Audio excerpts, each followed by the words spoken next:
And welcome to the Everyday Board Game Podcast with Daniel. And Daniel.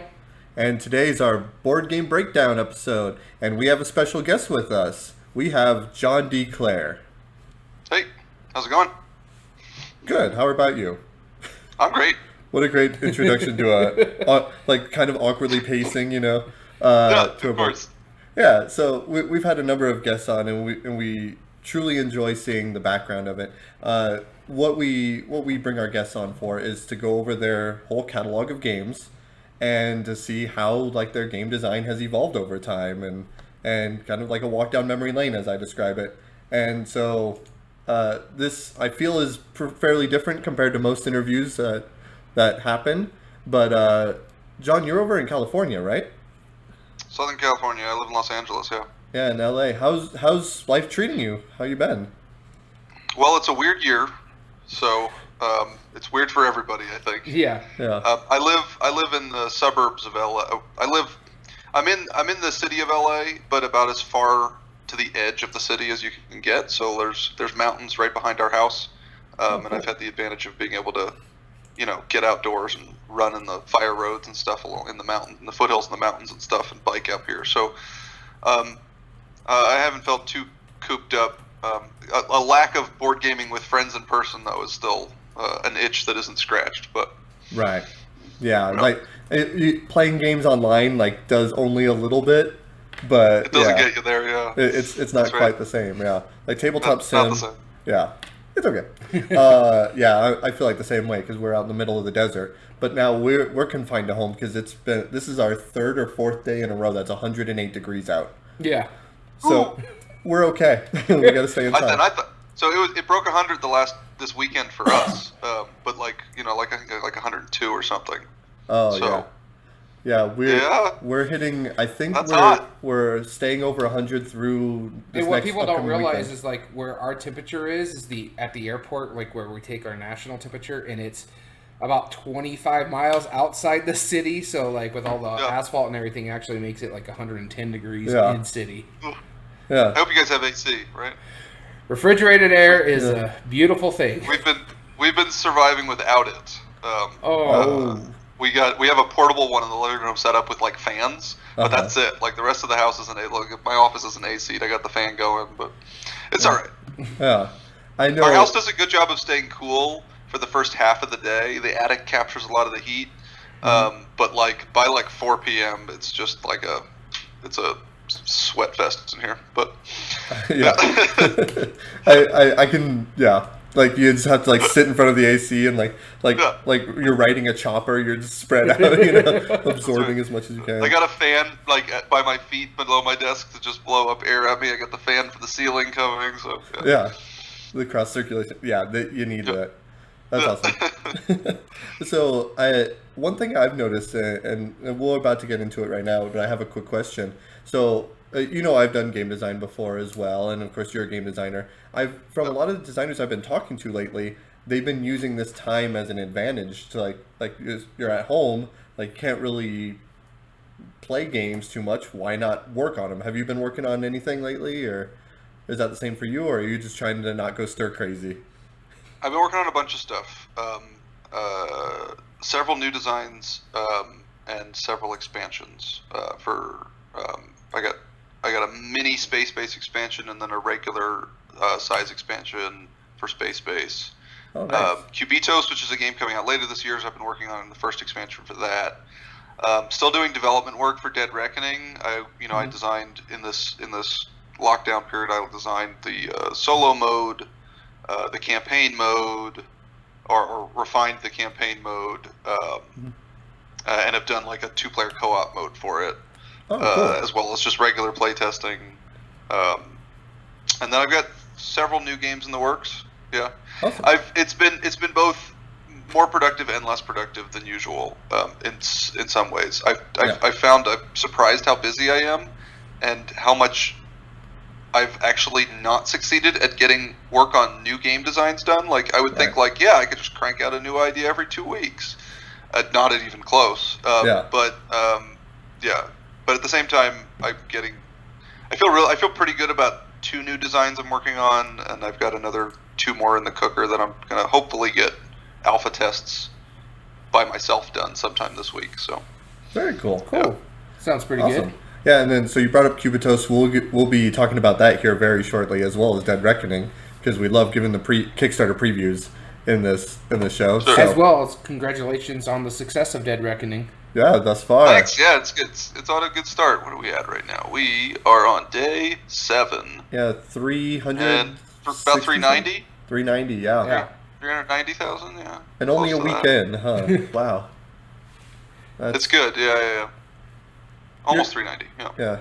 You're so humble about that. That's amazing. But I mean, that goes to show like how well designed that whole the whole Kickstarter campaign is doing. Yeah. And AEG, who doesn't really do Kickstarters, they're handling it really well too. AEG's doing well. So they've done. This is their 4th game on Kickstarter, I think. They did Thunderstone Quest, which was their first. I think their first Kickstarter of anything. Right. Yeah. And then they've done 2 more for it as expansions came out. They did Edge of Darkness and 1 more as for the expansion, and then they did Valley of the Kings Premium Edition, and then this one. That's awesome. So they're not like a CMON in terms of their Kickstarter repertoire, but they've got a little experience under their belt. Yeah. They a lot of time and effort went into this one on the AEG end. I think a bunch of people on from their team have done really good work getting this one as quality and professional and good as we could reasonably expect. Yeah. I mean the products look awesome. So we'll get into that. We're jumping ahead way too quick. Let's start at the origins. We're gonna talk about first off. Here is your Board Game Geek page, and let me just bring the window down so that way everybody can see the same thing. Very good. All right, so we have you've been making games since roughly 2011, according to Board Game Geek. According to Board Game Geek. According to Board Game Geek. How long before that did you start? I mean, I think my first I was drawing mazes as a 5-year-old or whatever. I loved doing mazes, which are sort of games, right? Mm-hmm. My first game that was fun and people played, I designed when I was 9. It was called Monster Cards, and it was this silly little. It was inspired by Pokemon, and it was this silly little game where you got cards and you put them on you'd have a little tableau of monsters and you'd roll dice and they'd fight. But I mean, ever since then, I was designing largely card games, some board games through my from like 9 through high school, and then. There was a hiatus at the end of high school where I was playing a lot of baseball. And in college I was playing baseball, and then I got back into it in the summer of 2009 while I was getting my I guess that was between my junior and senior year. I got back into some game design, and it was something I'd always kind of planned to do. I just didn't have the time for it, and I designed the first few drafts of Downfall actually in that summer. Oh wow. And then later that fall, I designed the first draft of Kapow, which later became Rumble Pie. Cool. Then let's jump into Kapow/Rumble Pie. So yeah, Kapow is the original title of it, and I believe you uploaded that to the Game Crafter. But then Rumble Pie got published by Goldbrick Games. What would you like to tell us about Rumble Pie? So Kapow, we'll start there. Okay. I designed it when I was in college. So it's I'll describe the game first. It's a real-time card battle game. So everyone has their own deck, and you hold the deck in one hand, you play cards with the other hand, trying to play them really fast. If you ever played Speed or Spit or something, right? It's a team game, so it's either 1v1, 2v2, or 3v3. And then there's if you want to, you can have odd number of teams. It's very much a skill game. So actually, like 2v3, where the 2 players are better, is an even match. And it was kind of targeted at people who like super fast games and at kids. I don't think I ever had a kid play it who didn't like it, but I certainly had plenty of gamers play it who were like, way too stressful. Don't like it. So my goal was, I kind of planned early. My intent was to actually succeed at licensing a game to some publishers and get some things published. And I thought starting in a sort of a lighter, more mass market appealing setting type of idea was the right way to go for getting a game published. I actually don't know if that was the right choice. It worked out. I pitched Kapow to I want to say like 40 different publishers via email. Just sent out a ton of emails. I got interest via email from like 4 publishers. So that tells you how effective email pitching is. Right. And then one of those publishers was Gold Big Games, and they had done a real-time card. It wasn't a fighting game, but it was a real-time speed type of game in the past. And so they had an audience who liked that game, and that game had done well for them. So they ended up picking up Rumble Pie and publishing it. Awesome. That's cool. Yeah. Very cool. So yeah, Rumble Pie is a real-time fighting game. I kind of like the food. How much did you have into the food theme part of it? I mean, because clearly that's a different thing. Kapow was originally like I did all that art for fun for Kapow, that you see like on the Game Crafter page, which was a kung fu, like a really silly kung fu cartoony battle idea, and that's kind of how I pitched it to them. They wanted to make it more mommy friendly, so they decided to make it a food fight, or specifically a pie fight, and I was totally fine with that. Cool. Awesome. Sounds pretty good. I don't know if it helped sell the game in the end, but who knows? Hey, I mean, it got some pretty good reviews from what I saw of it. I researched into it before because I had not heard of it. But yeah, the review seemed pretty well received. Yeah, I mean, I think it has 11 ratings on BGG, which tells you how many people on BGG know about it. But they sold like 10,000 copies. Oh, wow. It was just all not through channels that like BGG users are aware of, right? Like it was all sold through like family and like small like local toy stores and family like creative stores and stuff. And then through Amazon. It wasn't sold at like game stores and cool stuff, right? Like, you know. Yeah, exactly. Oh, that's interesting. Okay, so that makes sense. They were going for more like the toy market, the family market. Yep. That I mean, and that's what it's designed for. It's designed for kids. Like I said, I designed it to be a family kid game, basically, you know. And for gamers like me who don't mind like high levels of chaos and madness in their games. Yeah, I dig stuff like that personally. But it's a niche market for the. So I found with real time stuff that specifically with gamers, very few of them like competitive. Very few people adults I should say, enjoy competitive real time because it's just too stressful. Yeah. Some people really do. I'm one of them, but most don't.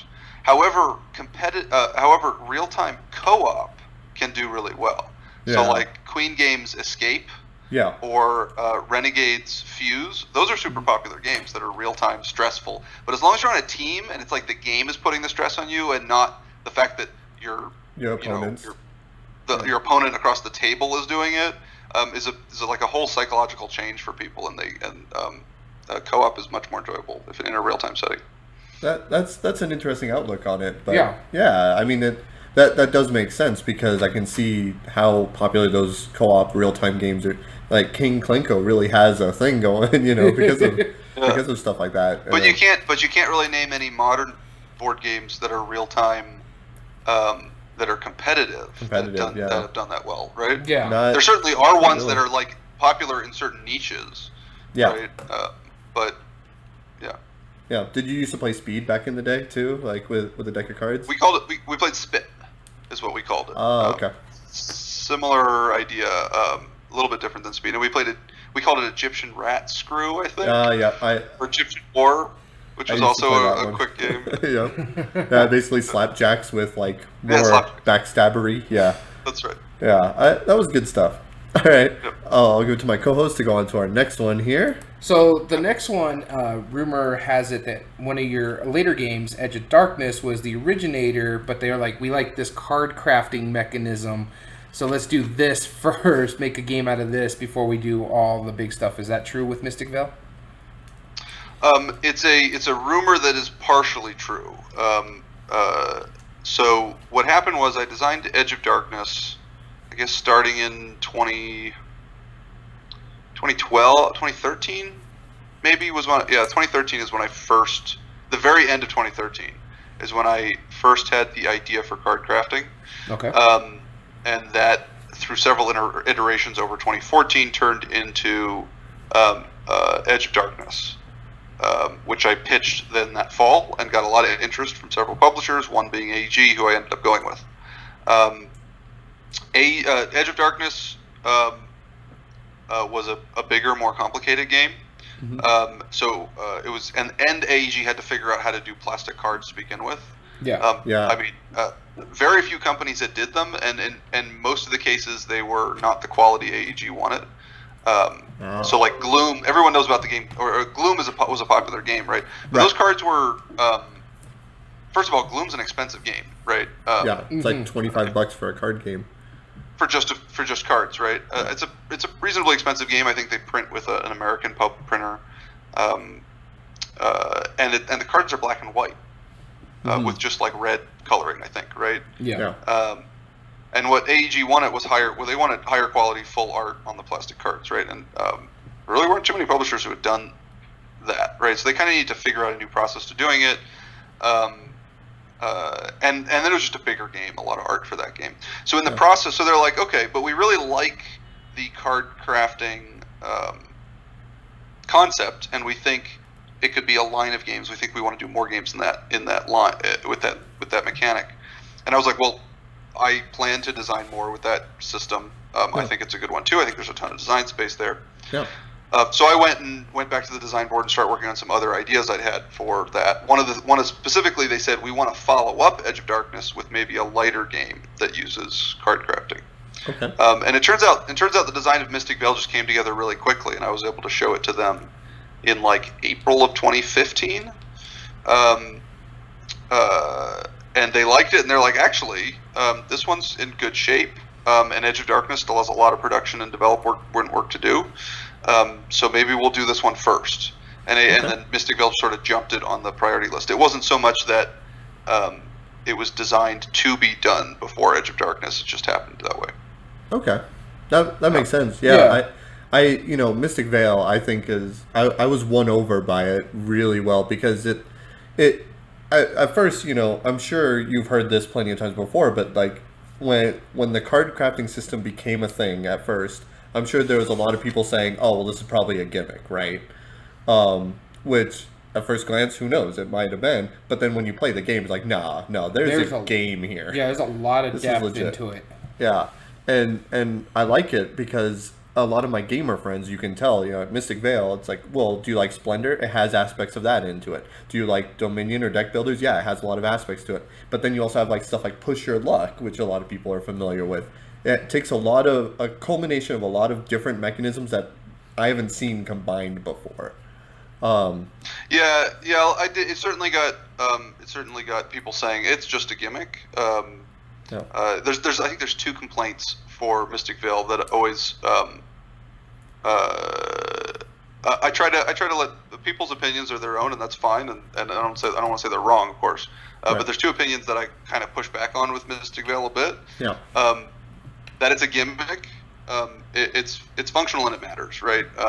Quite a bit. For like the fact that you card craft is different than deck building, right? Right. Very much. In a very important way in that game. And two, that Mystic Veil is a heavily luck-based game. Even with the push your luck element, it is very much a skill game. I think.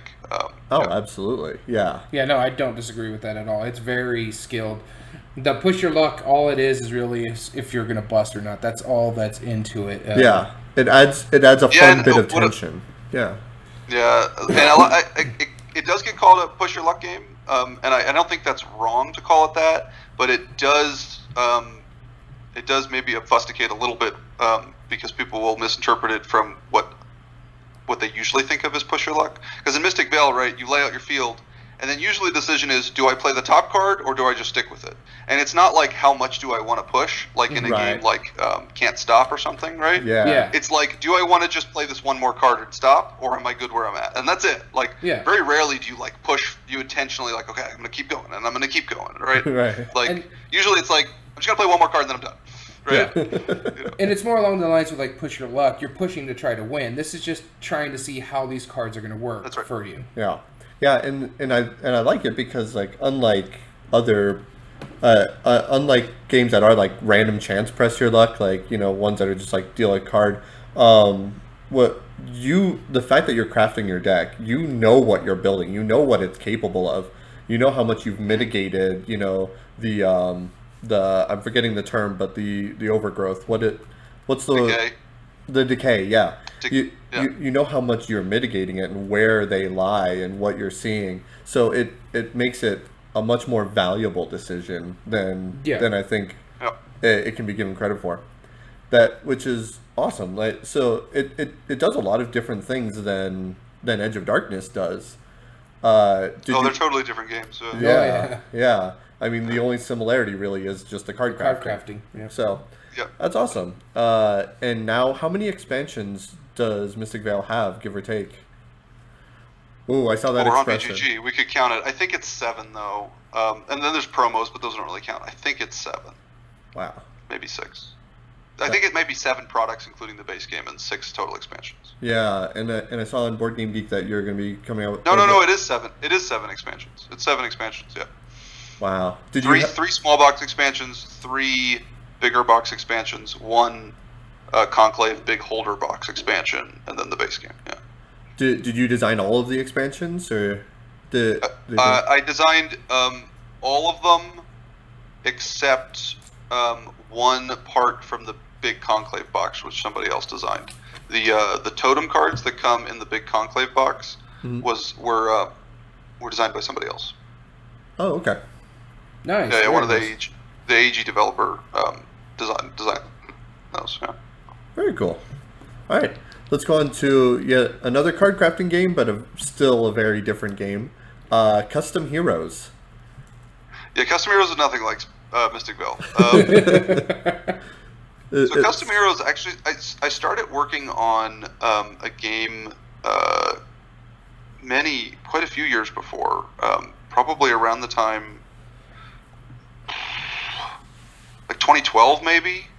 I started working on a game that used the ladder climbing mechanism, which we used to play a game that we called President. It's basically the same game as Asshole, I think, is what more people know it as, which is just a 52 deck of cards, right? Ladder climbing game. And I designed like a variant for that back in like 2012, and then I did some more goofy cartoony art for it.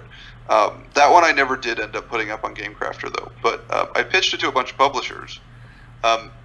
Never got picked up. I came close with Z-Man, and I think it just wasn't unique enough. And then I put it on the shelf.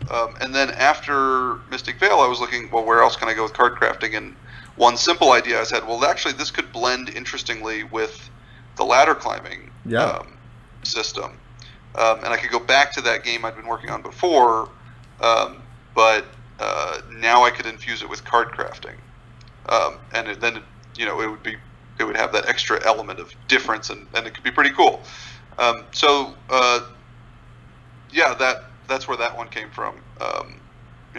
The art choice on it, I'm still not 100% sure that the art direction we went with that game was the right one. Actually, I feel like it probably wasn't the right direction. I think for some people it's cool, but for most people it doesn't really fit with the type of game it is. The sort of anime hero thing kind of gives you the wrong impression of what game you're sitting down to play. So people who would like that game don't know that it's the type of game they would like because they see that artwork and they're like, oh yeah, I don't like those kind of games. Without knowing what kind of actual gameplay it is. And then for people who see that art and say, ooh, this looks like the game for me, and then they play it and it turns out it's not, right? So I think that might have hurt that game a little bit, but I'm really happy with that design. As also, the initial rulebook draft for that game was really bad, which hurts. Yeah, sure. But I'm really happy with that game. We might. I'd like to go back to that game at some point. There's some changes I'd want to make to it, and some adjustments and tweaks, and then put a whole different skin on it.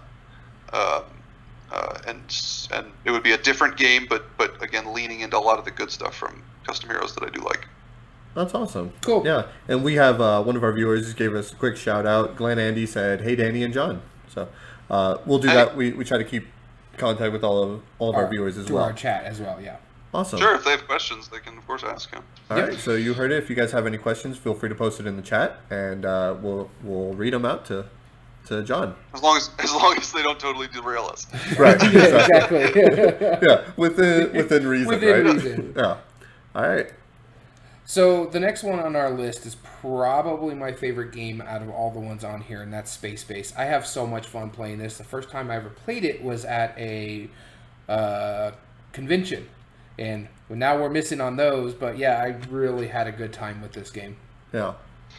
Yeah, so Space Base is definitely when I tell people when I meet people at conventions or something and they learn I'm a designer and they ask what have I designed, I say, I did Mystic Vale and Custom Heroes and Edge of Darkness and Space Base, and Space Base is usually the one where they're like, oh, I love Space Base. Yeah. Yeah, it's definitely my most popular game, and it isn't outselling Mystic Vale yet if you take all the Mystic Vale expansions in. But the base game for Space Base is outselling Mystic Vale at this point. Yeah. So Space Base obviously was inspired by Machikoro. There's no reason to hide from that. I think Machikoro. So my personal opinion of Machikoro is it's a lot of fun when you don't get really bad luck. Right. And I wanted a game that would be fun. Where it's first just more rare that you get bad luck, right? Yeah.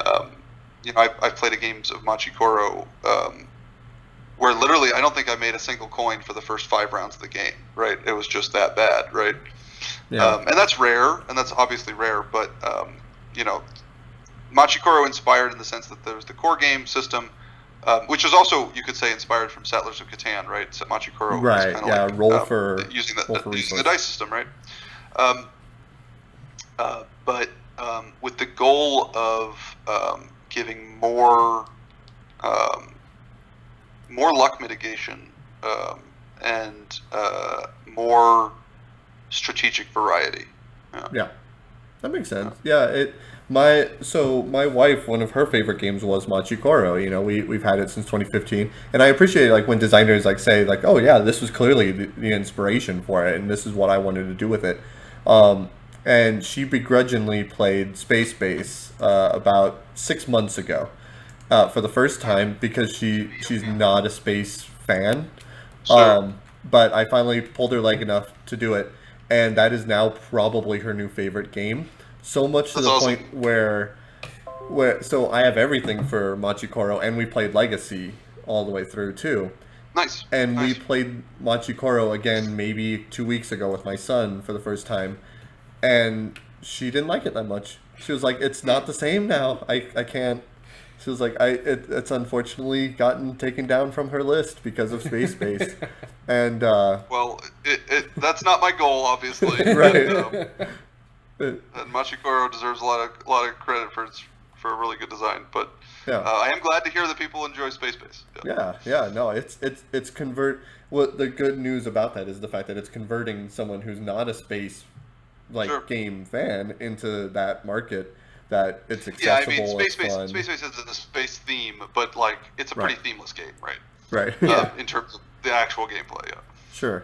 Yeah, and also, talking about expansions, your Saga expansion, the Emergence of Shy Pluto, absolutely phenomenal. I mean, if I just had to give it a quick review, my wife actually jokingly rage quit after one of the games because she triggered the end of the game and then I jumped ahead 16 points in one turn and pulled off the win, and she stood up and pushed the chair, and she didn't expect that the chair would go flying across the living room.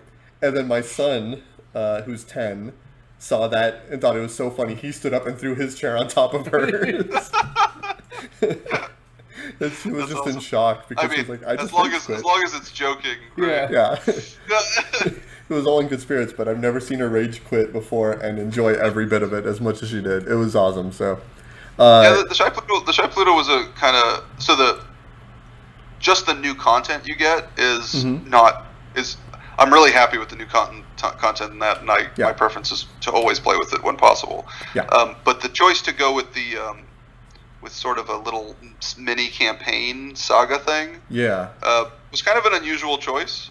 It did make it a bit more effort to design, but I think it's cool. It makes it different. We're going that way again with the next expansion I'm working on for it. So awesome. Yeah. No, we had a big discussion. So Daniel and I do another segment called Top 8 Debate, where we take like the top 8 highest ranked games of a certain category or publisher or designer or whatever, and we debate on which one's the best of those.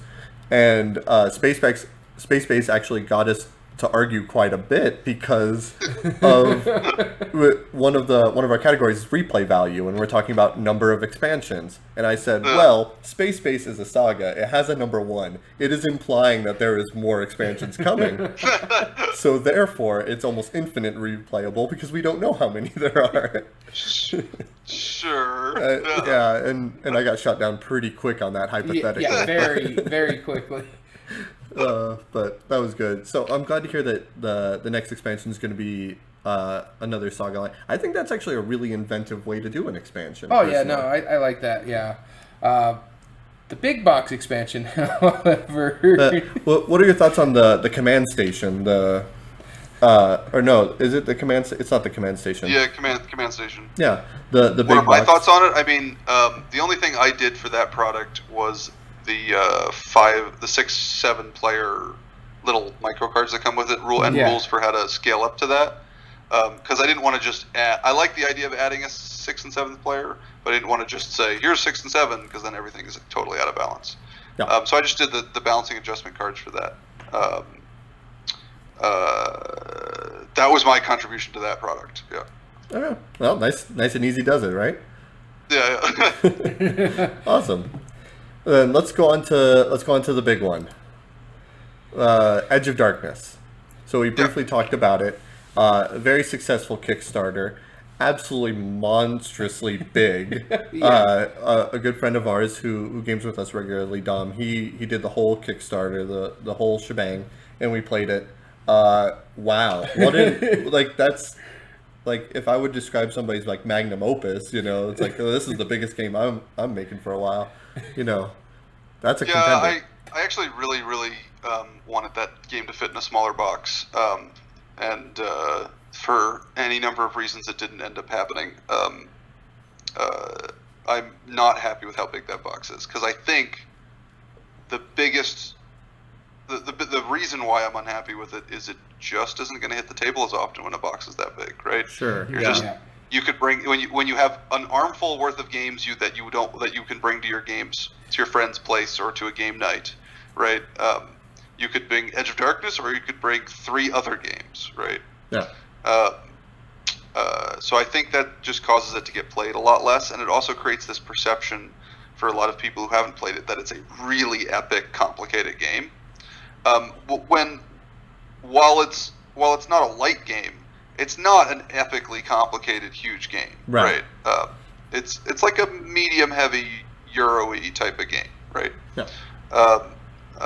So I think it creates a perception issue, and it just makes it harder to take places and get to the table. So I do wish that while the gigantic size of that box is impressive, I do wish it had been a little bit more reasonably sized. Around how big was your original prototype? Was it something so like my original prototype that I pitched to publishers fit in like a Ticket to Ride size box. Oh, okay. Wow. Yeah. It didn't have 50 locations. It had 30, which is still a lot. But that's still not an insignificant amount, but it's not. It didn't have 30 either. It had 24, which is again a decent amount of replayability even in that. And my intent was then it would have 24, and then you'd have 2 expansions that would get you up to approximately 50. Yeah. The first expansion ended up just becoming stretch goals as opposed to an expansion, and then the other one became Dunestar, which was the expansion. Very cool. But yeah, like all the cards were smaller. They weren't Taro size. They were 7 Wonders size, which is okay. like bigger than a Magic card, but smaller than a Taro size card. Yeah. The main board was much smaller. Like, so everything was just shrunk down a bit, right? The tower was just a little cardboard tower I'd made, as opposed to the behemoth that it ended up being. Right. So it all kind of fit in a box. I think I think the size of it and scale of it, and there weren't, of course, miniatures. They were just meeples. Right. I think it was good and bad, and I'm not sure whether a better route would have been to make it a more reasonably sized product, but the same game, as opposed to this epic feeling product. I think there's advantages both ways, and it appeals to different markets. I do feel somewhat that if we'd gone with the smaller route, more reasonably sized product, we would have hit a wider audience, potentially. More people would have tried the game, at least. But the thing is, doing a game like Edge of Darkness with that many plastic cards in it is tricky, because they are the bulk of the expense for making the game, and it's hard to sell people on a small box or like a Ticket to Ride size game for $100, right? Yeah. But those cards are the bulk of the cost and what drives the game to be so expensive, right? So on Kickstarter, publishers can get a bigger, they keep a bigger piece of the final price that people pay.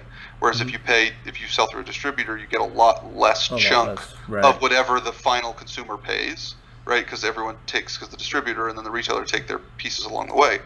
Whereas on Kickstarter just takes their fee out, and then the rest the publisher gets. So Kickstarter was almost a necessary route to go with a game like Edge of Darkness. Yeah. And in the end, it never even made it to normal retail. Yeah. Just because it was so expensive. But then even on Kickstarter, it's hard to put up there. Like, here's a Ticket to Ride size medium heavy Euro game, right? With mostly just cards in it, right? And we're asking you to pay $100 for it. So part of the reason was, if we're gonna make it bigger, it's a less of a marginal cost increase to just scale up everything and make it a more fancy deluxe product.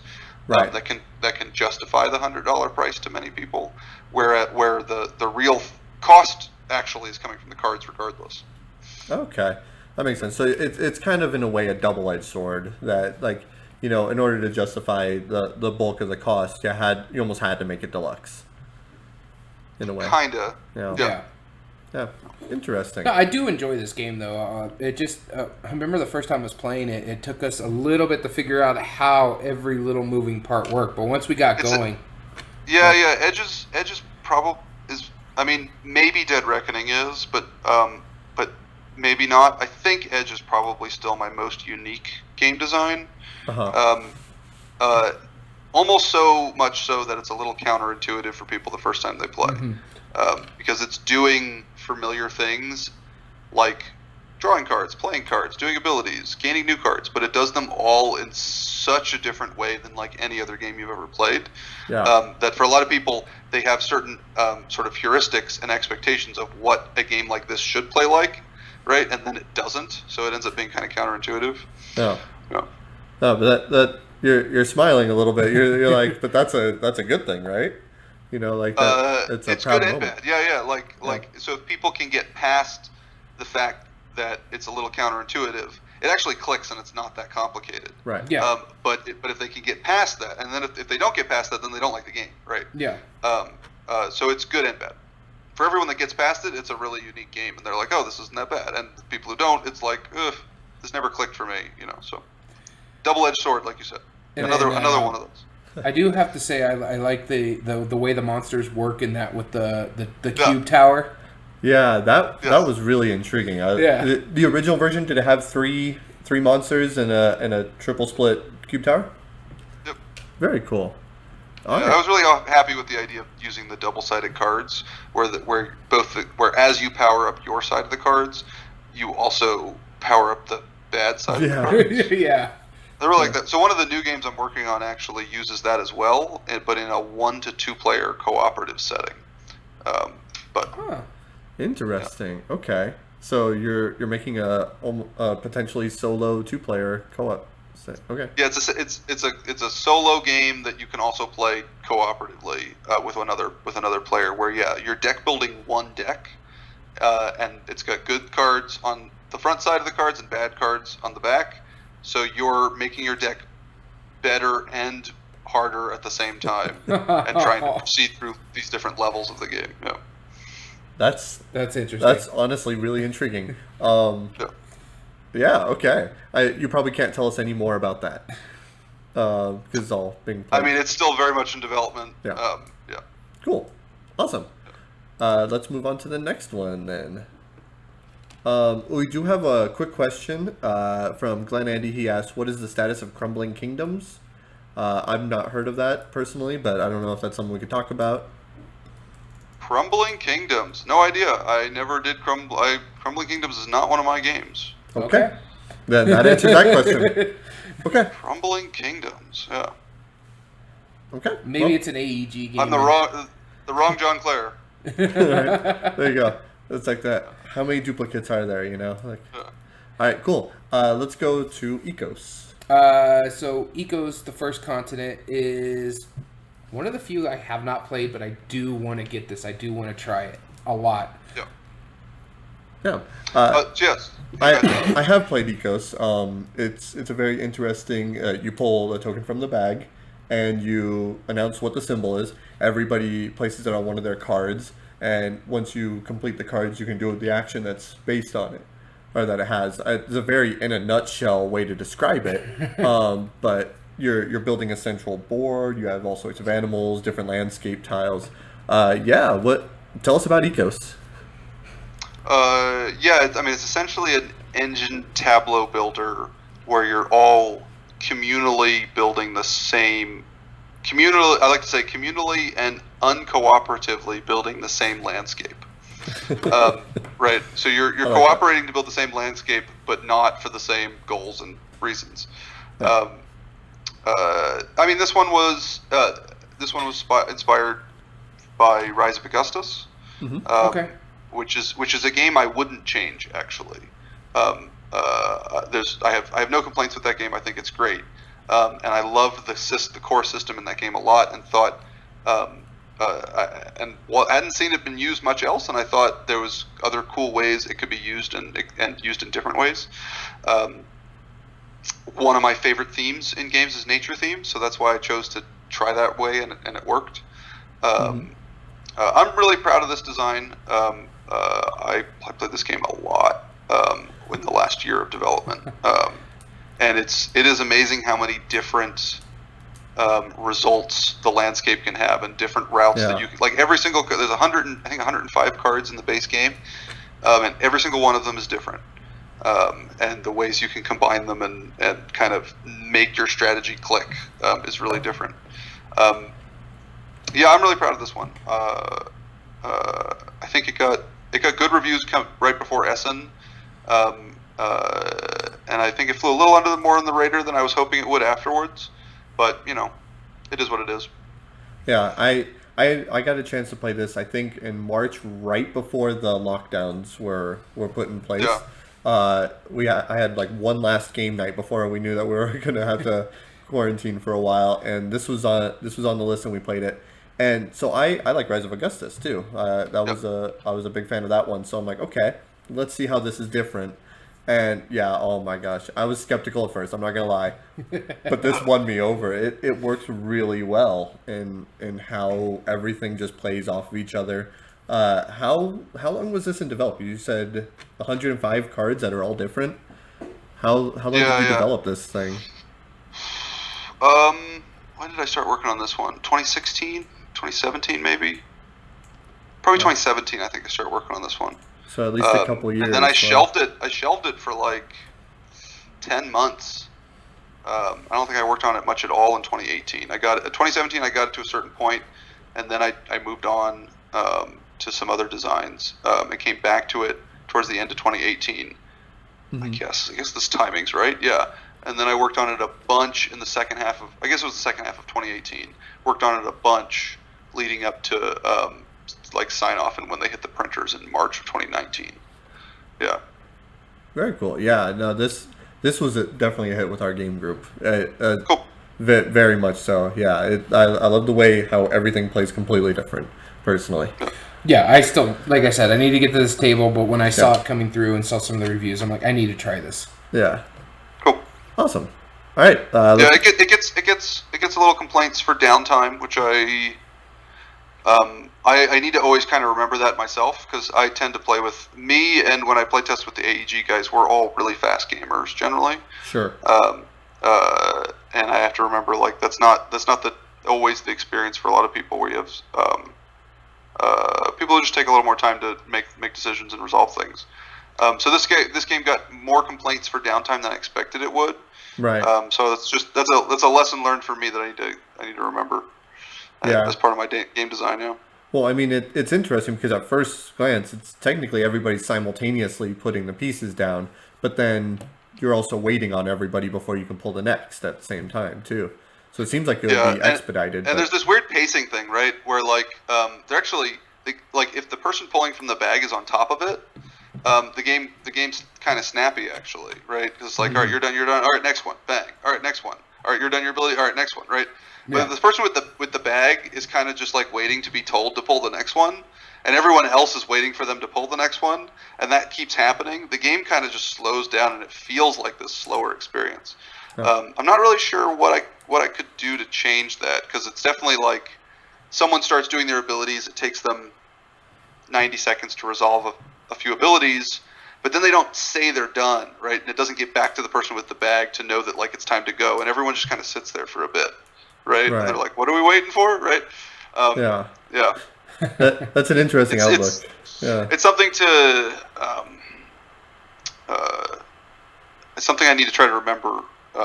And I do try to play test with a wide variety of groups. And it's something very, very much aware of that I used to do more that I've gotten better at is not infusing myself into playtests as much. So definitely that experience of like if people are playtesting Pangea way back in 2017, right? And I'm not even playing the game, I'm just watching, right? But I'll be like, okay, it's time to pull from the bag again. Go ahead, right? Everyone's done their abilities, as opposed to just like watching and waiting to see how long it takes players to like actually self do that. And then determining if I need to change anything about the game to deal with that potential problem, right? That doesn't exist when you have the game designer in the room GMing, right? Yeah, exactly. I've only ever seen that dealt with one other way, and I remember it's Fine Sand by Freedom and Freeze. They do that, where you have a token on your deck of cards, and when your turn is over, because everybody plays their turn at the same time, you put your token in the middle of the table. But then it also still causes that same weird awkward pausing, because someone will forget to put their token, they'll be waiting, and everybody's staring at it going, I mean, like, are you... Oh yeah, token in the middle. Yeah, because it's... So, We just had that conversation with Dead Reckoning, actually, about reminder tokens, and whether reminder tokens are really actually all that useful or not, because people will forget to reset the reminder token as often as they forget to do the thing that it was reminding them to do. Right. Yeah. Yeah, it's a very quirky idea. That's interesting. That's a whole discussion topic we should consider. Yeah. Timer tokens and other arbitrary mechanisms. All right. Our next one. This one I'm not too familiar with, but this more along the lines because I don't really follow a lot of Tasty Minstrel games, and this one is Downfall. Yeah, this one flew totally under the radar. In the end, this was actually, I mean, this one goes way back. I started working on this before I started working on Kapow. This was 2000. This was 2009. I started working on a 4X Civ game, which is my favorite genre of games. I was inspired by, though it ended up differing quite a bit from Diplomacy.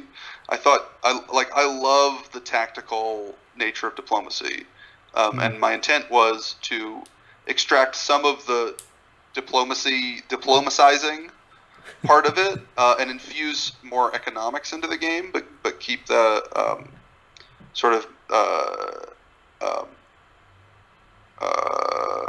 players making decisions at the same time, simultaneous decision-making aspect of diplomacy, which ended up becoming a draft in Downfall. And there's really no other different things it shares with diplomacy in the end.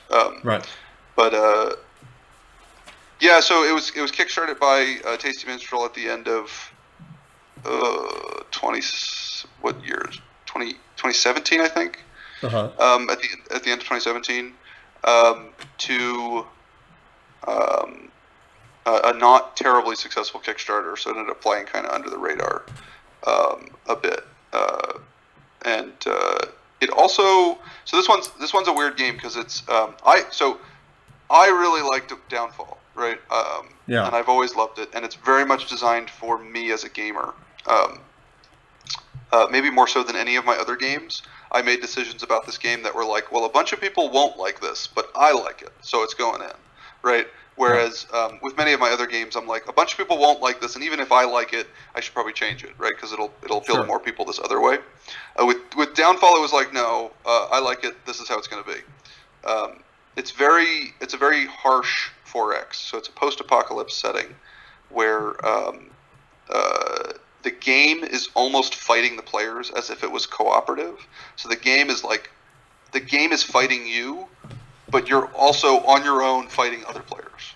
So it's this very harsh, challenging 4X experience. So in most 4Xs, it's like you have your civilization and you start expanding, and then you push borders with other people and get in some fights, and maybe you're trying to get some objectives or something.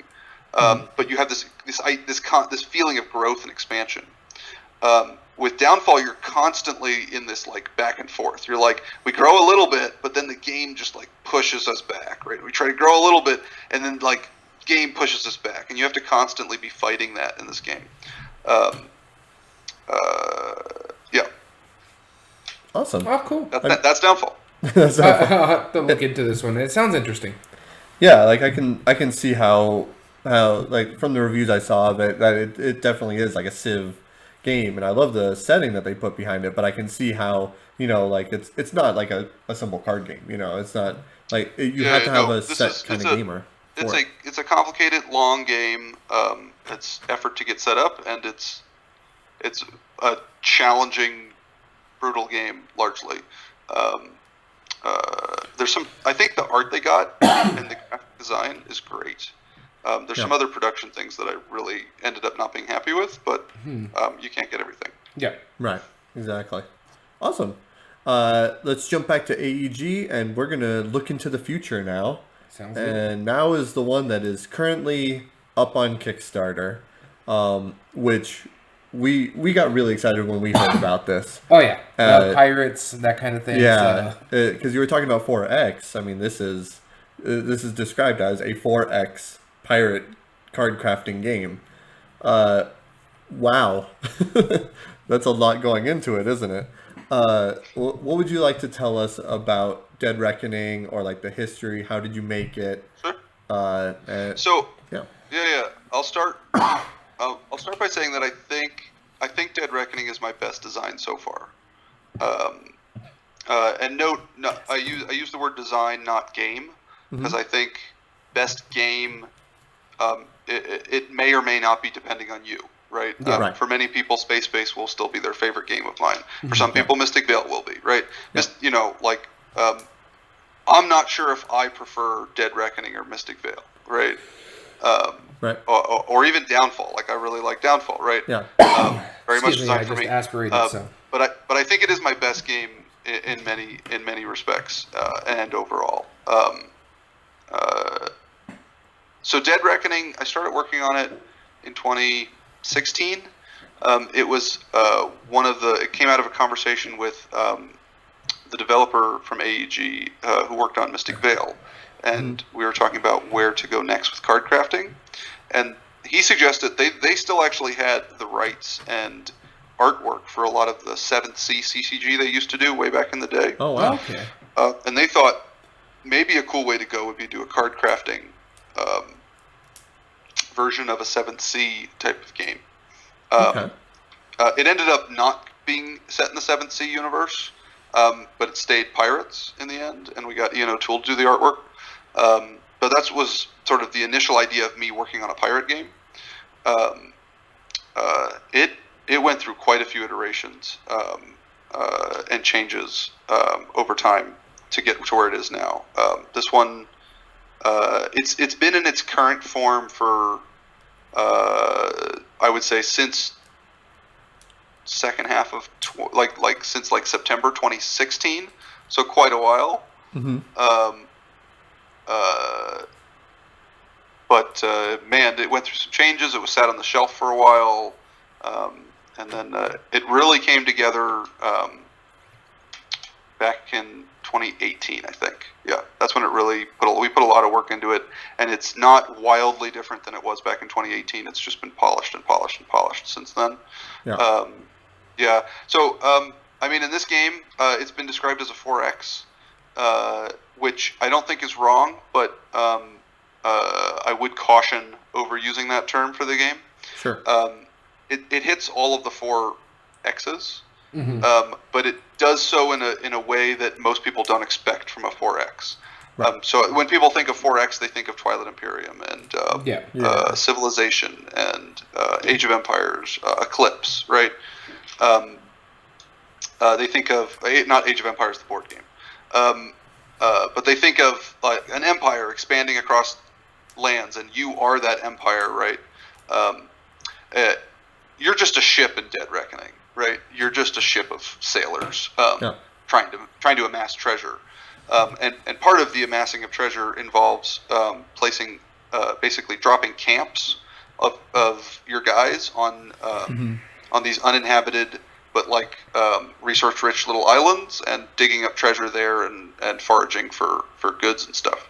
And then you end up competing with other players for influence and control over those little islands, right? So you end up hitting the 4X's because you have the exploring, you have the finding of islands and getting resources off of them, and then of course you can get into fights with other players. It's all driven by the elements of the design that I'm particularly proud of is the core deck system in the game. So you have a 12-card deck of sailors, which represent the guys on your ship. And every card in Dead Reckoning is actually a composite of a sleeve, an ability card, which has an ability at the bottom, and then an upside-down ability at the top. And then it's double-sided with another upside-down ability and another ability down here. And then when sleeved in the sleeve, you then put an image card on top of it, with an image of the crew here, hiding the ability, so that only this ability is visible. And during the course of the game, you're going to take that ability card out and move it so that it goes through the 4 different abilities on it and levels up from ability 1 through 4 while you play the game. Cool. So baked into your 12-card deck are actually 48 different cards, essentially, right? Or 48 different levels of cards, essentially, right? 48 different abilities are baked into your starting 12-card deck. And it's up to you which level up pass you want to get to, because there's no way you get to all 48 of those abilities during the course of the game, right? Yeah. So it's up to you which routes you want to go and get those, right? And every game you're gonna potentially get a different one. And then on top of that, you're going to be picking up card advancements out on the board, very much like Mystic Vale. However, in this game you have to sail to the advancement to buy it. So part of the cost is the cargo you spend to buy the advancement, and the other part of the cost is the fact that you needed to sail there to begin with to get it. And then when you buy those advancements, they sleeve onto your crew cards, and added up to 3 advancements to each crew card. So each crew card becomes up to 3 advancements plus whatever level ability it's at the bottom. And ideally, you get some synergy there, right? And all of that drives all the systems in the game. That card play drives all the systems in the game, including leveling up your personal ship, which is a board representing your ship. And you can modify and upgrade your ship. It includes placing cubes out on the board to take control of islands. It includes extracting resources from those islands or treasure from those islands. It includes powering up your fighting abilities so that you can get into fights with other people and defend yourself or gain plunder. You can build buildings on islands, which is another system to defend them and or make them produce better. You can make your ship faster with leveling up your deckhands. You can level up certain cards which can repair damage on your ship. So all of that is baked into your deck and drives this whole the whole game that's going on. So one of the things I'm really proud of with the game is, while there's actually quite a bit to it, and it's not it's a reasonably complicated game. Mm-hmm. Because everything's infused into your deck, there's not actually a lot you need to know in order to figure out how to play. And once you start playing, it's actually pretty intuitive. If I want to do this, I need to level up this guy, right? And then you're just playing cards and doing what they say, leveling up a card, buying an advancement, right? And all of that's pretty intuitive. One other highlight in the game that's in addition to the unique aspect of the cards, another unique element is the way battles are resolved in the game, which uses a broadside battle system, which is what AEG decided to call it, which I think is a good title. It uses a ship cube tower, where if I get into a fight, we take cubes from you, depending on how much battle strength, how many cannons you have, and cubes from me, and we shake them up and drop them into the tower, and they tumble out onto this battle board. And depending on which zones on the battle board they land in, different results can happen. And then after we drop the cubes, if I have battle abilities, I might do something like redrop a couple cubes, or drop more cubes, or move a cube from one zone to another zone, right? So we modify that, and then we resolve the battle. So it's a really different way of resolving a battle. I could have gotten most of the same end final result out of some sort of dice system with maybe unique dice. It obviously wouldn't resolve exactly the same way, or the end result obviously would be slightly different, but I could have gotten a decent portion of the way to a similar end result of the battle, but it would have been, I really wanted it to be different and unique from other games, right? I didn't want to, it felt, I think that adds value for a lot. Some people won't, some people would have been perfectly happy with dice, but I, for one, certainly like it when games give me a new experience, including just a new random type of way of resolving battles. So I really wanted to try to make the way battles resolve feel different and exciting and happen quickly. Right. Yeah. This is definitely different on our. I mean, there's a lot of different things in this game, which is what makes it so intriguing. Is that it's a very different outlook. I mean, I've only personally played 2 games with cube towers, Edge of Darkness being one of them, and Amerigo by Stefan Feld, which is I get what it's doing, but the way that I like the fact that it's laying out on on the open sea area, or like that's the results table, quite literally the results table. That's really interesting, and sure, like there's some random in it because of how they fall, but there's also you weigh how many cubes you put into it. You have the abilities, and there's a decent chance that if I dump 20 cubes and you dump 2, I'm gonna win. And one of the things we did that I think really makes the fun in this game. So this game, it's not only pretty deep strategy, like it's not only a quite deep and highly skilled game strategically, it's just fun. And it's a game that even if you're losing, it's fun. And one of the things we did that I'm really happy with the battle system is losing is not punishing. Losing battles in the game, but winning battles can be really good. So the downside of getting into, so there's this weird psychological thing, right? If you're in and it matters, especially if you're in like a 2-player game, right, where it's essentially zero sum. Every point you gain is the equivalent of a point I lost, right, in a zero sum game. And it's less so with more players, but it is psychological, right? So if I get into a battle with you and you steal stuff from me, let's say you steal 3 money from me, right? That's a 6-point swing. But that feels worse than if you had just gotten 6 and I hadn't lost anything, right? So it's the fact that I had to work to get it, but now I have to rework. I get it. So the battle system is actually very beneficial, and you can even lose battles and still net a little plunder in them. So because of that, it encourages battles, I think, and battles are fun. like you can go into a battle without good odds of winning, lose the battle, and still come out of it and be like, yeah, that was worth it, right? And that happens a lot in this game, so I'm really happy with that. At the same time, I don't want to overstate it. Like, you can play a very effective strategy where you initiate 0 battles the whole game, and you just have a super fast ship, a really good economy, and win the game that way, right? That's another thing I'm really happy with this game is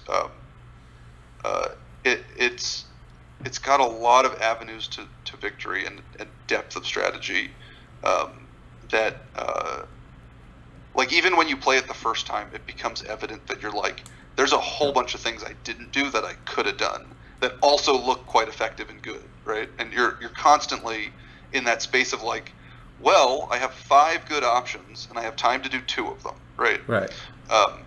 Yeah. Yeah, I like how, like, there's very clear different branching things. For one, I haven't seen. We've seen the card crafting system, but the leveling up with I saw the overlay. Yeah. That's super intriguing. Yeah. I love how every card can level up in its own way. The battle system is unique. The way you're exploring everything and using the deck, and then also upgrading your ship, and that determines like your movement plus everything else, what you can hold.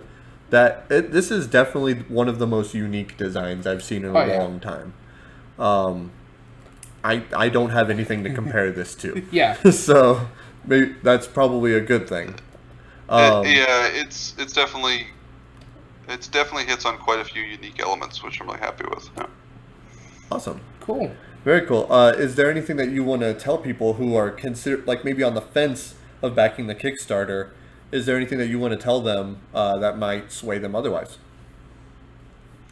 Ooh, I mean, it's tough. A lot of that information is out there on the Kickstarter. We're not hiding stuff. I mean, we're hiding some things that will be revealed during the Kickstarter. Sure. And the expansion that's available is hidden because it's a Saga expansion. But we're not hiding anything that I would say here. I can clarify a few things about it, though, if people are wondering. So, on the Kickstarter, we have 2 pledge levels. One is $79 for the game. You'll get we don't have a deluxe version. Like, the $79 version is the same as the $109 version, but then you just don't get more stuff. Right. But the core game is the same. It's not like one comes with nicer bits than the other or something. It's the same box, same stuff inside. And then at the $109 version, you get that, plus the first expansion, plus other stuff that we've been revealing, which so far includes 16 Sea Dogs, which is essentially a mini expansion. Okay. But they're pretty cool, and we've included 16 of them so far. No, hint, maybe. And then we include an alternate dropship for the battleship for the stuff, which is just an aesthetic option that we're sending people. It's like hey, if you want to have like the cool Kickstarter special ghost ship as your cube dropping ship, you can do that. But you'll get the original one also. So it's just an aesthetic thing for people who find value out of having some unique thing from the Kickstarter. And then more to come. I think that might be it at this point that we've shown in terms of the extra stuff. But there is more to come. So I have a quick question yes. with all of that. Are these just going to be Kickstarter exclusives, or people going to be able to buy like the upgrades and stuff like that, like through AEG or something like that? Yeah, that's a great question. And then we've had a lot of people wondering similar things, and how available this game will be after the Kickstarter.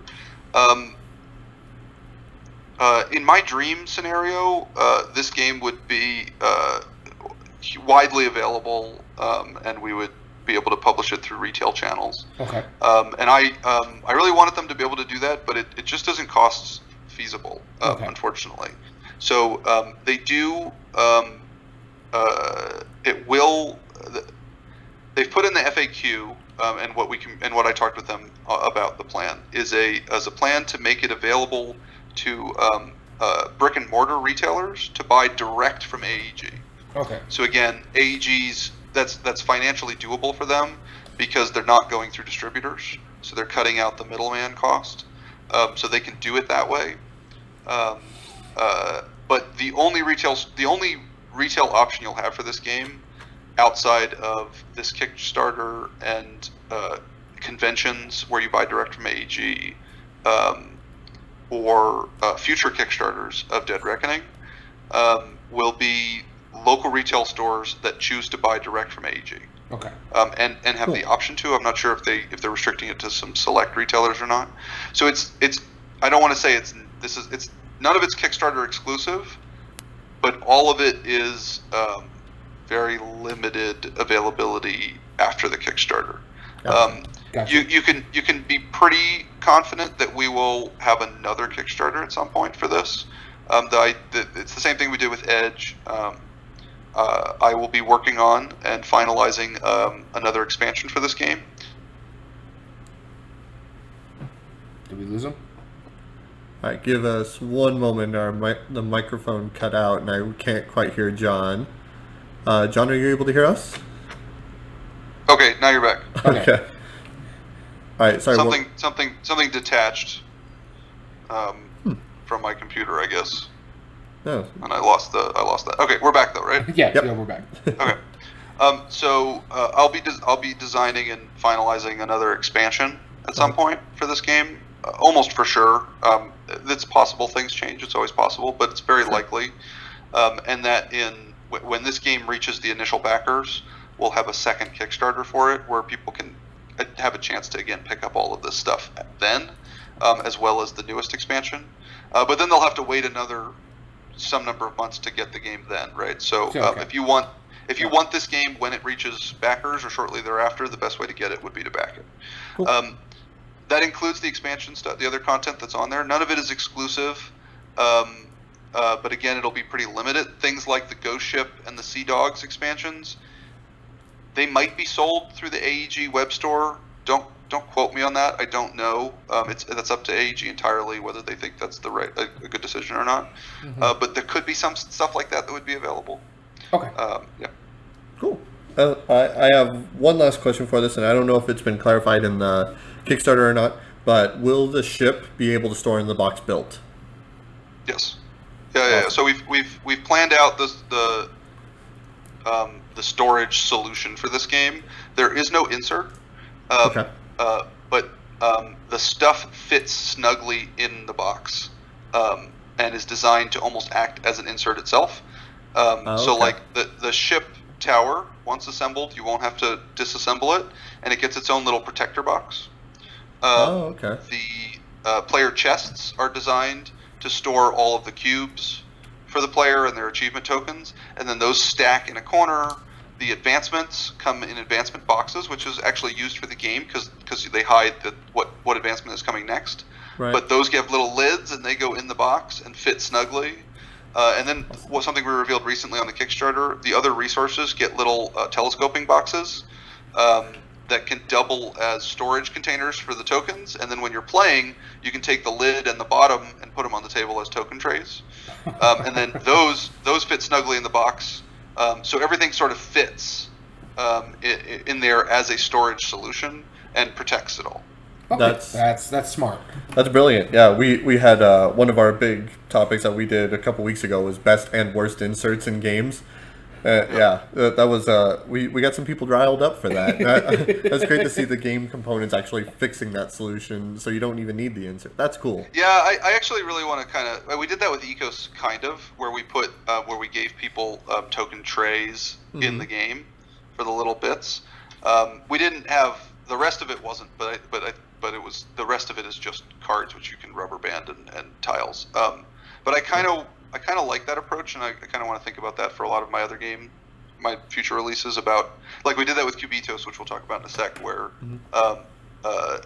there again really isn't an insert, but the pieces all turn into an insert. They turn into like a tight fitting sort of insert in the box type of thing. Cool, Yep. Brilliant. Well, Awesome. That's a nice segue to the next game on our list here. Absolutely. And that is Cubitos. Yeah. So Cubitos will be my next. So Cubitos will probably be out before Dead Reckoning reaches backers. So it will be my next release, actually. Cubitos is a. I think someone else described it this way, and I think it's an entirely apt description or comparison. It's like Quacks of Quedlinburg meets Automobiles and Quarriers. So go on. So in Automobiles you're racing, right? You're using a bag builder to drive a race. In Quacks of Quedlinburg you're bag building an engine which you use to push your luck.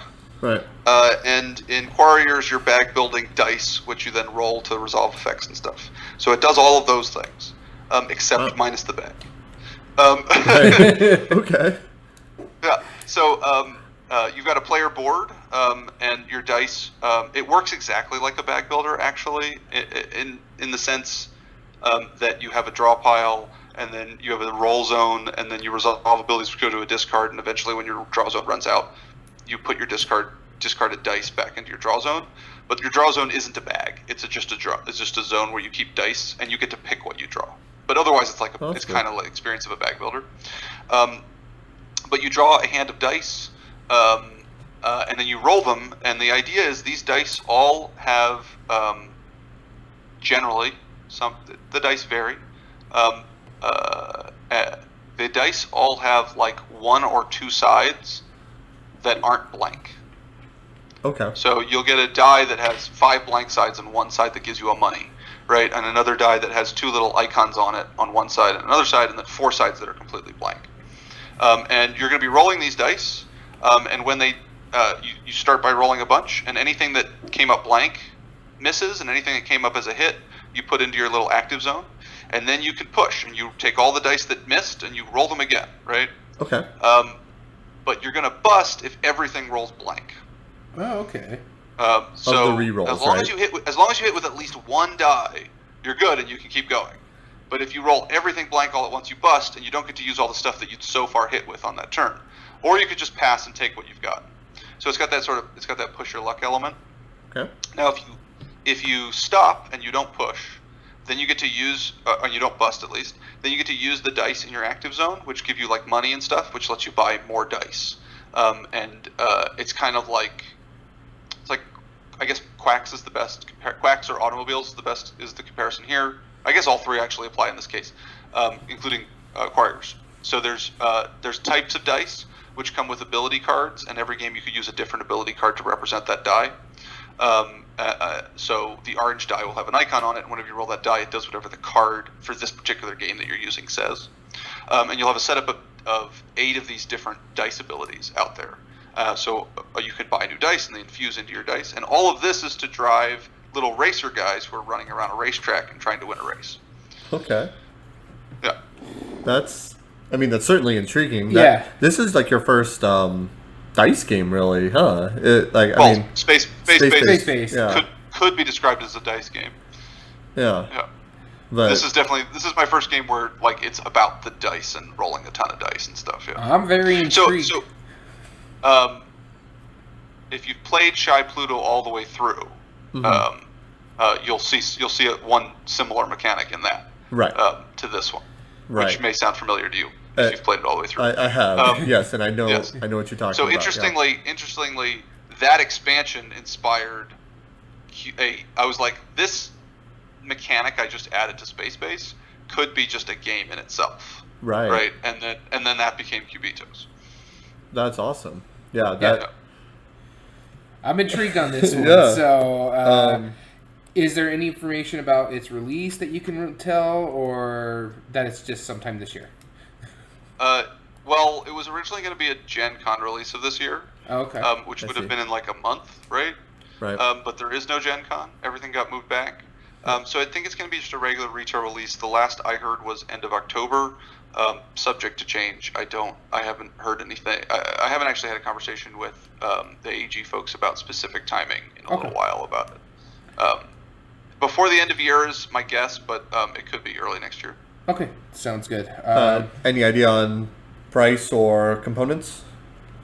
But I think it's a $60 game. we were like, we would love to make this a $40 game. Right. And we talked about what we'd have to do to make it a $40 game, and it would just be kind of a lousy product. So we decided to make a nice product at $60 than a cheap product at $40. Yeah. There's a lot of dice in the game. Yeah. Yeah. Like a lot of dice, and a 40 price point with the dice and the boards and the cards, unfortunately wasn't reasonable. So it's gonna be about a $60 game at retail. That sounds MSRP. fair, especially if it's just to be a nicer game. Understandable. Yeah. I know we're running close to you having to leave here, so I just have a question for myself, and I think... one of each of ours, yeah, and then we'll let you go.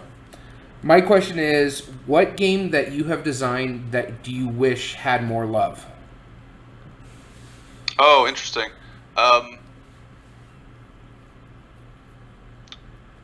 Well, this one may not sound... this one may be... I'm going to say Mystic Vale.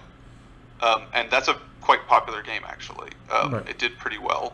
But I say that anyway because I think it's my most underrated game.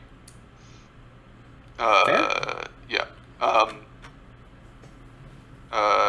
I think there's a... So I've played that game thousands of times at this point, with many expansions.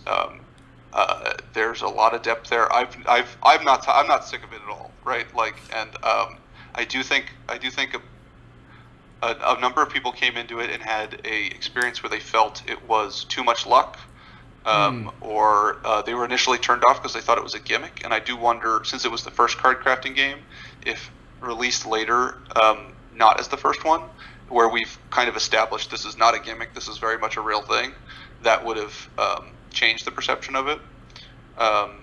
I do think it's actually a very high skill game.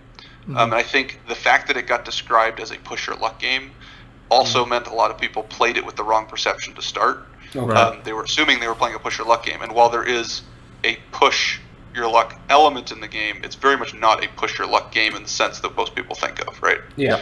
So I would say Mystic Vale. Cool. Awesome. And so, and you've brought up that, Space Base was kind of like your version of Mystic Vale, or like a re-implement of the system, and same with Ecos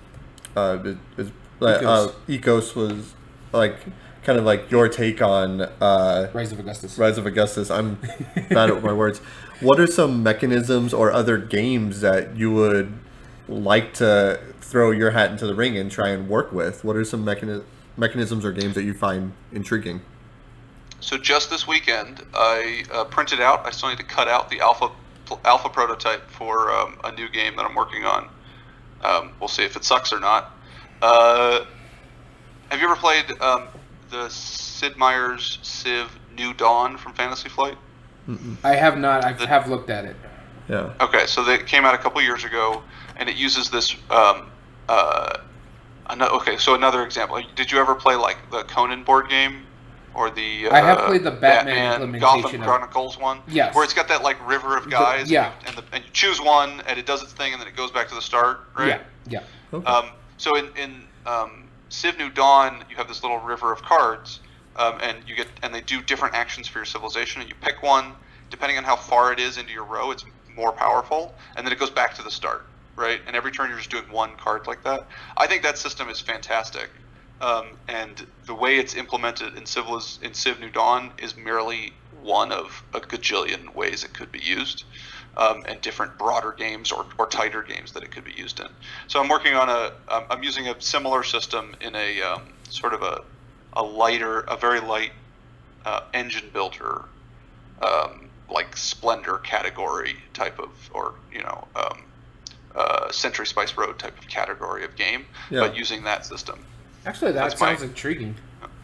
Yeah. Because I do like that system. The only one I've played it in, of course, is the Batman game. But I like the way that's how the villains would activate. They would, by that river, so the person who's playing them would be like, okay, I'm going to use this one, and it's going to do this, and it's going to be that powerful. So I thought that's intriguing. Very cool. Well, that was it for our questions. I hope you had a good time with us, John. This was definitely different than most interviews I know, but we want to thank you very much. Is there anything else that you would like to tell our viewers or anything, like obviously go check out we'll provide the link to the Kickstarter for Dead Reckoning. Looking back on all of your games, what are your thoughts? Well, I would thank anybody who's backed Dead Reckoning or is interested in it. Thanks for the interest. And for the auto backers, thanks for the trust in my game design. I would say one thing we didn't get to, and I want to. It's the next of mine that no one's heard of. I've talked about it only in a couple places so far. Okay. It's a release for next year called Rolling Heights. Rolling I'll Heights. Just leave that. I'll just leave that there. It's a city building meeple rolling game. Which, that one I'm really excited about, and I just saw a production sample of the final bits for it, and it's going to look really good. Are you allowed to say which company is coming out with it? AEG. AEG. Okay. Yeah. Rolling Heights. All right, let's write that down. I'm just going to write that down on my paper here real quick. That I already am very much intrigued by that. So that game, I'm very excited for that one. Cool. That's super anticipated. So check that out. Check out Dead Reckoning by Cubitos as soon as it comes out in your local store. John, we want to thank you so much for joining us today. This has been an absolute blast, and it's been great picking your brain and seeing all your designs. Thank you, guys. Yep. And so this has been the Everyday Board Game Podcast. If you'd like to see us and join us in on the discussion live, join us at twitch.tv/everydayboardgames. Also, you can see the re-uploads of these videos on YouTube at Everyday Board Games 2020, as well as there will be a link in the description below for the Kickstarter of Dead Reckoning. And also, if you'd like to contact us directly, you can go to, you can email us at everydayboardgames2020@gmail.com. Or EBG, you can find us on Twitter at EBG Podcast 2020, as well as the audio versions of these at Everyday Board Games Podcast on Podbean. And so, with that being said, thank you so much for joining us, and have a great day. Have a good one.